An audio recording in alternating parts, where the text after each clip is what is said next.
Өзбек халқының сүйікті шайыры, белгілі жәмиеттілік қайраткер Зүлфия Исраилова 1915 жылы 1 март күні Ташкентте өнермен шаңырағында туылған. Шайыр Хаял қызлар білім жұртында оқыған дәуірінде әдеби дөңгелектерде қосықлар шығара бастады. 1935-1938 жылдары Өзбекстан Ілімдер Академиясының Тіл һәм әдебиет институты аспирантурасында білім алды.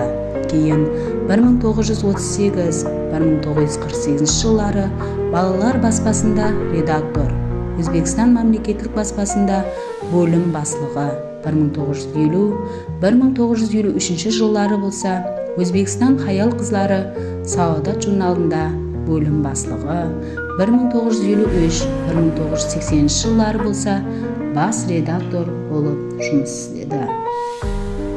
Зүлфия 17 жасында жазған өмір бетлері бірінші қосықлар топламы менен Айдын, Ұзаяна, Алавия, Қосият Лахановалар қатарына кіріп келді.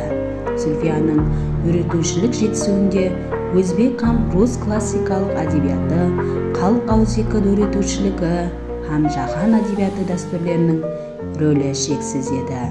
Шайырдың ұрыстан кейінгі жылдарда жазылған Далада бір күн, Таң қосығы сияқты бір қатар қосықлар бір күні, Мен таңды жырлаймын, жүрегіме жақын адамлар, Қосықларым сізге топламларында отан киімні, минет процесінде дайылық көрсетіп отырған адамлардың өмірі толқынланып жырланады.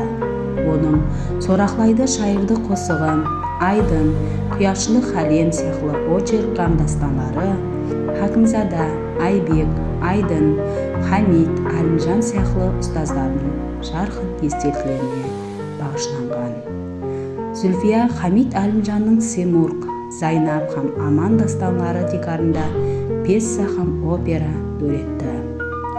Шайыр Финстан, Югославия, Шри-Ланка, Египет, Бирма, Австрия сияқты мемлекеттерде болды. Ол 1956 жылы Азия һәм Африка жазушыларының Дели қаласында өткелген бірінші конференциясына қатынасып, белгілі мүшайра шығармасын төретті. Оның қосықлары рус, инглиз, неміс, хинд, болгар, қытай, араб, парсы һәм басқа тілдерде аударылған. Белгілі шайырамыз 81 жасында 1996 жылы 1 августте қайтыс болған.